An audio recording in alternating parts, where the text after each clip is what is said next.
আসসালামু আলাইকুম রহমতুল্লাহ। বর্তমান বাংলাদেশে লক্ষ্য করা যাচ্ছে যে আমাদের যে যুব সমাজ বিভিন্নভাবে তারা বিভিন্ন ফিতনা ফাসাদের মধ্যে তারা চলে যাচ্ছে। বর্তমান বাংলাদেশে যুব সমাজ প্রায় ধ্বংসের মুখে।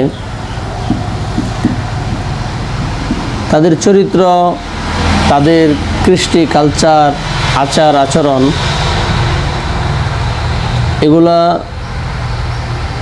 এসব বিষয় আমাদেরকে ভাবিয়ে তোলে যে আগামী রাষ্ট্রে আগামীতে আমরা কি এই সমস্ত যুব সমাজের মাধ্যমে কোনো সুফল পাবো কি পাবো না। তো তাদের আচার ব্যবহার দেখলে বোঝা যায় যে আমরা অদূর ভবিষ্যতে এদের থেকে আমরা কিছুই আশা করতে পারি না। তার মধ্যে কয়েকটি কারণ উল্লেখ করা যায়। একটি কারণ হলো যে মোবাইলের বিভিন্ন অ্যাপস, গেমস এবং বিভিন্ন বেহায়াপনা, বেলাল্লাপনা যে কিছু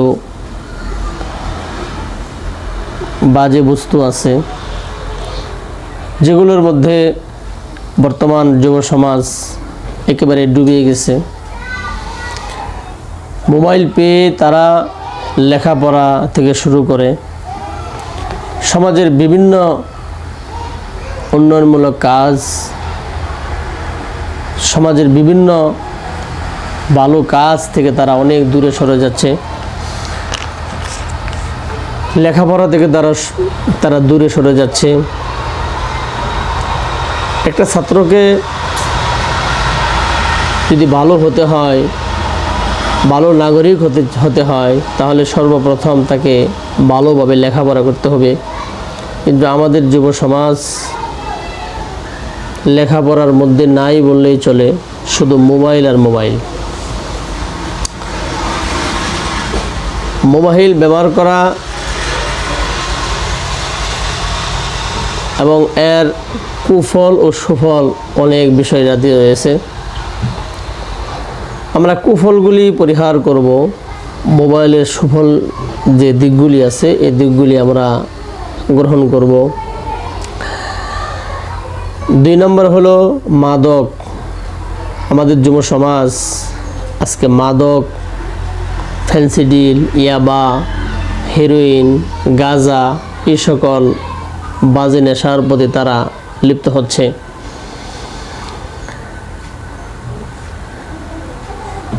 এই সকল মধ্যে লিপ্ত হওয়ার অনেকগুলি কারণ। তার মধ্যে একটি কারণ হলো যে এই সমস্ত নেশা জাতীয় দ্রব্যগুলো অনায়াসেই বিভিন্ন বাজারে অহরহ পাওয়া যাচ্ছে, হাতের নাগালেই পাওয়া যাচ্ছে।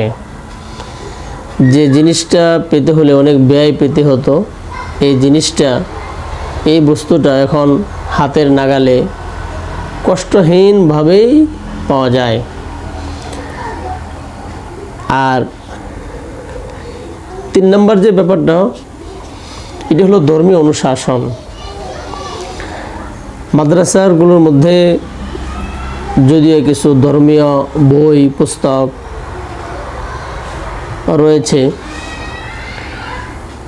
কওমি মাদ্রাসাগুলো আলহামদুলিল্লাহ মোটামুটি ধর্মীয় অনুশাসন, ধর্মীয় আলোচনা যতটুকু হয়। আলিয়া মাদ্রাসার মধ্যে তার 16 ভাগের 4 ভাগও হয় না। আর অন্যান্য যে প্রতিষ্ঠানগুলো আছে এই প্রতিষ্ঠানগুলোর মধ্যেও ধর্মীয় কালচার, ধর্মীয় শিক্ষা, ধর্মীয় অনুষ্ঠান এগুলো নাই বললেই চলে।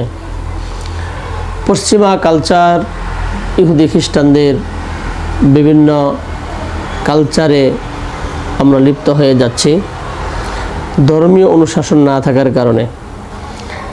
একজন সন্তান তখনই ভালো হবে যখন তার ভিতরে ধর্মীয় অনুশাসন চলে আসবে, তার মধ্যে ধর্মীয় শিক্ষা থাকবে, আল্লাহ তাআলার পরিচয় তার মধ্যে থাকবে, রাসূল সাল্লাল্লাহু আলাইহি ওয়াসাল্লামের তরিকা তার জানা থাকবে,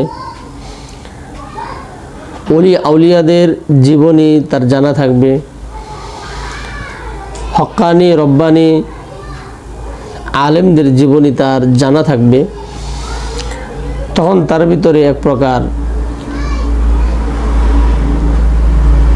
বিষয় কাজ করবে। ধর্মীয় অনুশাসন ব্যতীত কোনো জাতি উন্নতি লাভ করতে পারে না, ধর্মীয় অনুশাসন ব্যতীত কোনো জাতি সভ্য হতে পারে না। এই জন্যেই যুব সমাজ যদি আজকে আমরা ভালো হতে চাই, আমাদের পরবর্তী প্রজন্মকে যদি আমরা ভালো পেতে চাই, তাহলে মোবাইলের কুফলগুলি থেকে আমাদের বেঁচে থাকতে হবে, মাদক থেকে, নেশাজাত দ্রব্য থেকে আমাদেরকে বেঁচে থাকতে হবে। 3 নম্বর হলো যে আমাদের প্রাতিষ্ঠানিকভাবে এবং অন্যান্য বিভিন্নভাবে আমাদেরকে ধর্মীয় অনুশাসন করতে হবে, ধর্মের আলোচনা পর্যালোচনা এগুলো করতে হবে। এই 3টা বিষয় যদি আমরা সুন্দরভাবে করতে পারি, তাহলে আগামীর ভবিষ্যৎ হবে সুন্দর, সুশৃঙ্খল, জাতি হবে উন্নত, দেশ হবে উন্নত, দেশ পাবে একটা সভ্য জাতি। আসসালামু আলাইকুম।